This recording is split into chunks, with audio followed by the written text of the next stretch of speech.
And about 24 hours after the presentation of the 16.4 trillion naira budget by the president, the Minister of Finance gave the breakdown of the budget as well as the performance of the 2021 budget till the end of August. Now we'll review some of the figures which the minister presented with Mr. Ayodeji Ebo, the head retail investment in Chapel Hill. Denham, good morning and good to have you, Mr. Ebo. Good morning. Thanks for having me. So let's start with the FGN share of oil revenues, which was 754.2 billion naira, representing 56.3% performance on the prorogated sum in the 2021 budget, while non-oil tax revenues totaled 1.15 trillion naira. That's over 100% above the target. Now, how do we explain this? What's the meaning of this? What impact have we seen from this, saying that this is till the end of August and we're already in October? Okay, thanks. And very interesting, at least, to have the performance, which to me would also be what we should tell us what we should expect for the rest of the year, and also performance in 2022. So looking specifically around the revenue, so you will discover that the oil revenue underperformed by almost 43%, and that can likely be attributed to the OPEC plus quota. When you check Nigeria's oil production, excluding condensates, average around 1.3 million barrels per day production. So, but luckily, at least oil prices was up, and within that period would average around $65 to $70 per barrel. So, despite that, it's still underperformed because of the cut in production. Then, speaking to the non-oil revenue, which surpassed the target when you prorate it based on the full year numbers. That surpassed by, I think, by about 20%. So I tried to narrow that down to the company income tax and the value-added tax. Starting with the value-added tax, we'll recall that last year, based on the 2020 Finance Act, VAT was increased from 5% to 7.5%. But due to the COVID impact, Nigeria did not enjoy, or the government did not enjoy that benefit of the increase. But with this year, where we've seen that business activity have opened up, that really impacted positively on the revenue from the VAT. And for company income tax, that's the CIT, we can also note that with the opening up of the economy, business activity picking up, we can see that even from the earnings of the quoted companies that we can easily see their results. So by and large, I think it's on the non-oil sector part, yes, it's positive.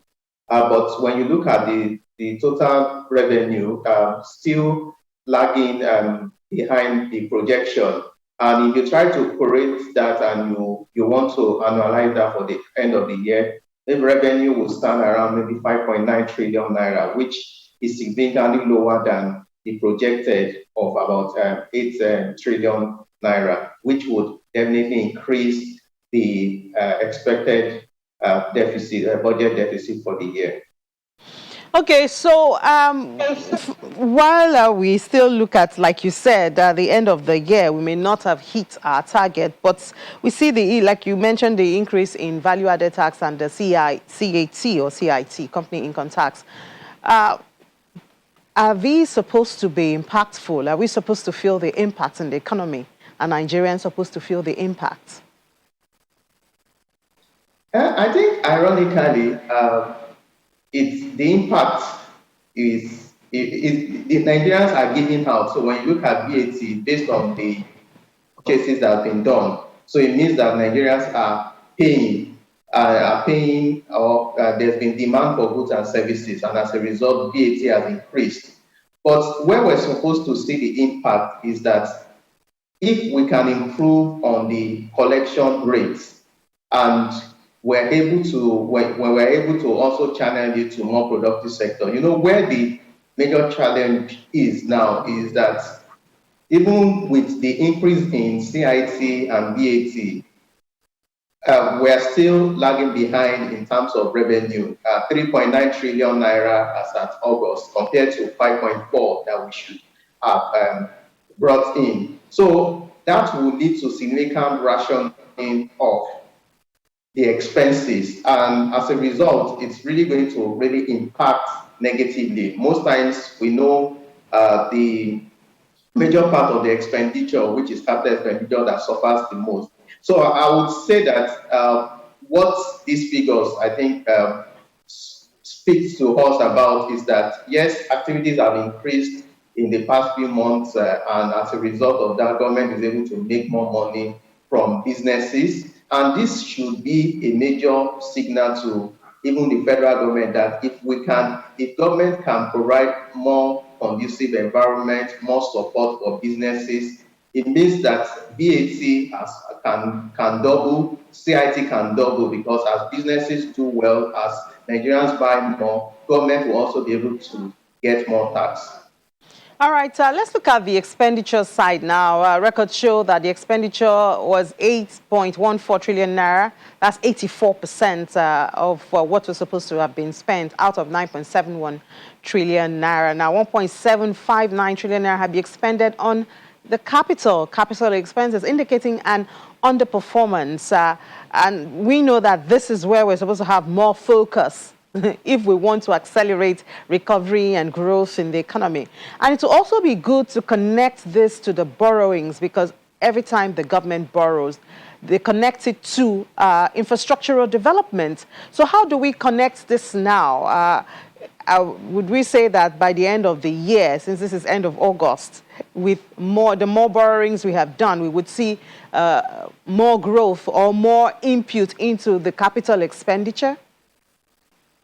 Okay, thanks. You asked a very interesting question. This part of the expenditure, capital expenditure, is what affects more Nigerians. But sadly, when you look at the performance, like you rightly said, underperformed by about 47%.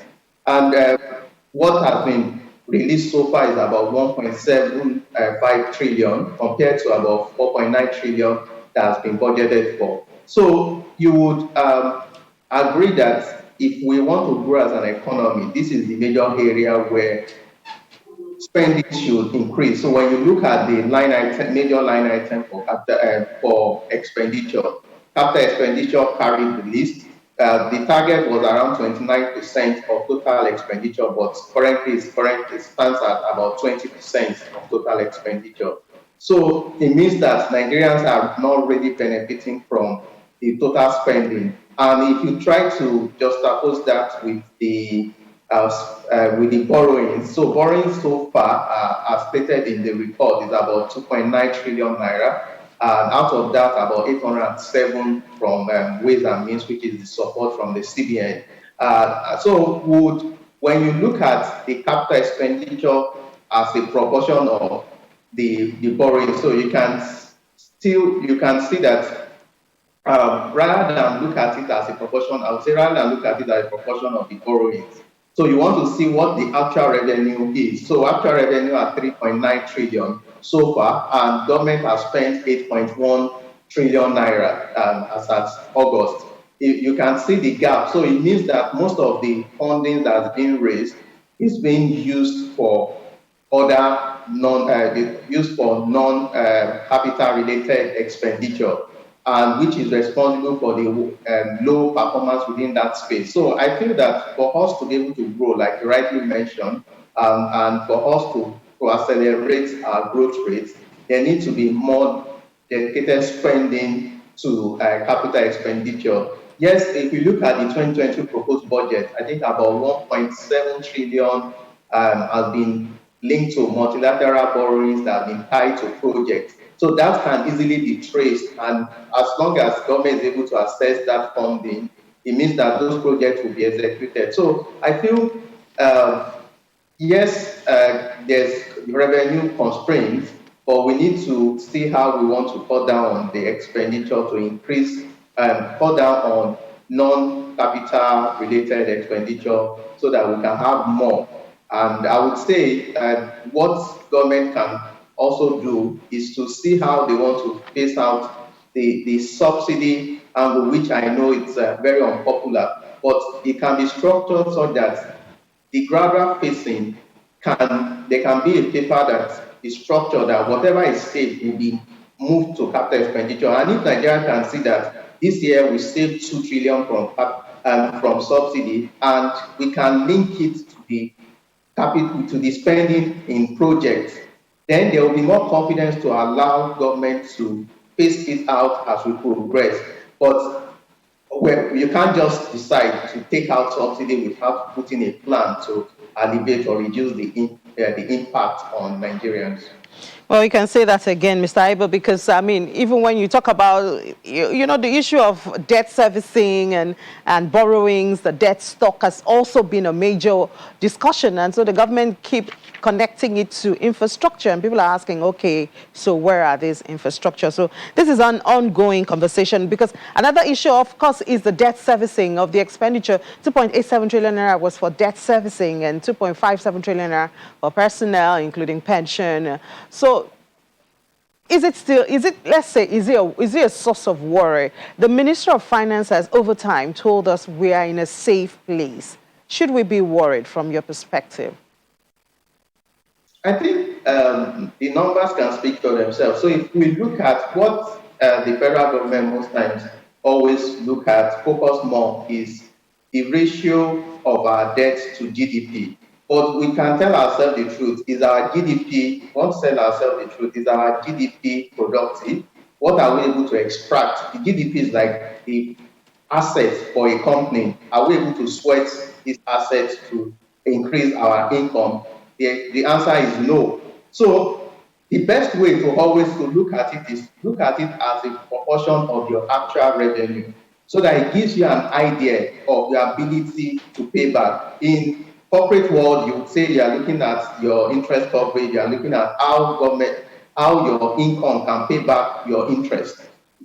But when you look at it based on actual revenue, it's around 74%. It means that out of every 1 naira that we generate, 74 kobo is used to service the service debt. That's assuming that we don't get any other revenue for other purposes. So it means that it calls for concern. And what another implication I think this would also have is the more we continue to borrow, the more it reduces the effectiveness of even our budget, because the capital expenditure angle of the budget or segment of the budget continue to suffer, because we will always need to first service our debt. We don't want to default on it so that we don't have bigger problems at our hands. And as a result, there will be little or nothing left for capital expenditure.